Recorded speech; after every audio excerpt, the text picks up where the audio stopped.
Let's be honest, communicating clearly is important everywhere, but when you're in a doctor's office, it can literally be the key to your health. So today, we're going to break down the exact vocabulary you need to feel confident and totally understood during your next appointment. You know that feeling, right?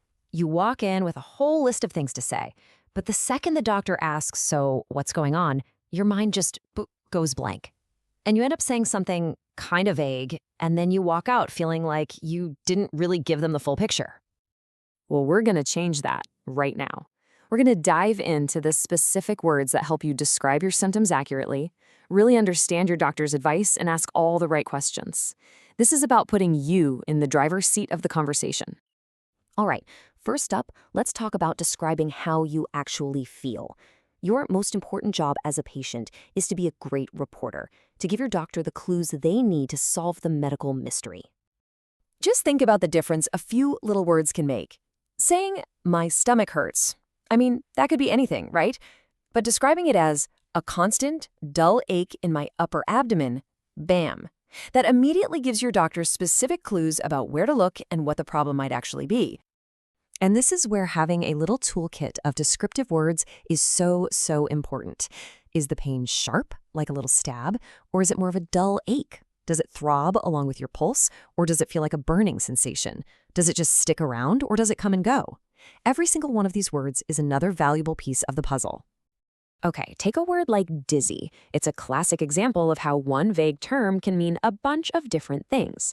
Do you feel like you're about to pass out? Well, that's lightheadedness. Or does it feel like the entire world is spinning around you? That's vertigo.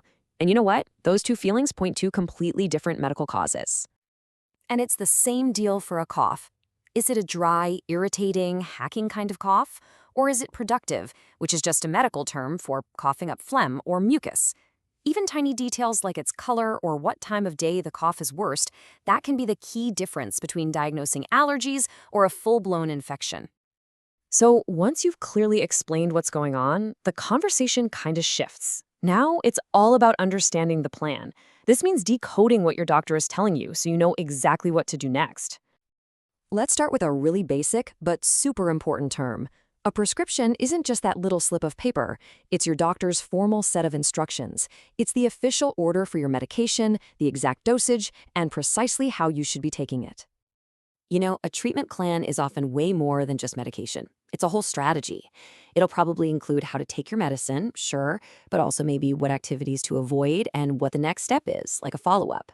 Understanding every part of the plan is absolutely crucial to getting better. You're also going to hear phrases like these all the time. Monitor your symptoms just means pay really close attention to how you're feeling. A referral is basically an order to go see another doctor who has more specific expertise. And a really critical one, always take the full course of antibiotics, even if you start feeling better. That's how you make sure the infection is truly gone for good. But of course, a good conversation is a two-way street. Being an active participant means knowing what questions to ask. This is how you make sure you leave feeling totally confident in your health plan. Okay, anytime you're prescribed something new, this should be your number one question, period. Knowing what to expect, whether it's, a little drowsiness or an upset stomach, helps you manage your treatment and know when it's time to call your doctor if something feels off. This is your safety plan question. Before you even walk out that door, you should know exactly what the red flags are. At what point should you call the office? Or when should you maybe seek emergency care? Having a clear answer to this question gives you incredible peace of mind. This is another smart one to ask. Does your treatment connect to your everyday life?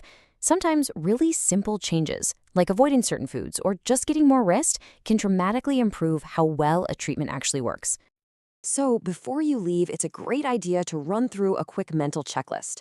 Do I really get my diagnosis? Am I totally clear on the treatment plan? Do I know exactly what the next steps are? And do I know when to follow up? If you can confidently say yes to all of these, you've just had a very successful appointment. At the end of the day, it all comes down to this one simple idea. When you and your doctor are speaking the same language, you become partners in your health. Specific, clear communication, it leads directly to better outcomes. It's as simple as that. So, I'll leave you with this question to think about. Based on what we've just covered, what's one single thing, one word or one phrase that you're going to use at your next visit to be a more precise, more empowered patient.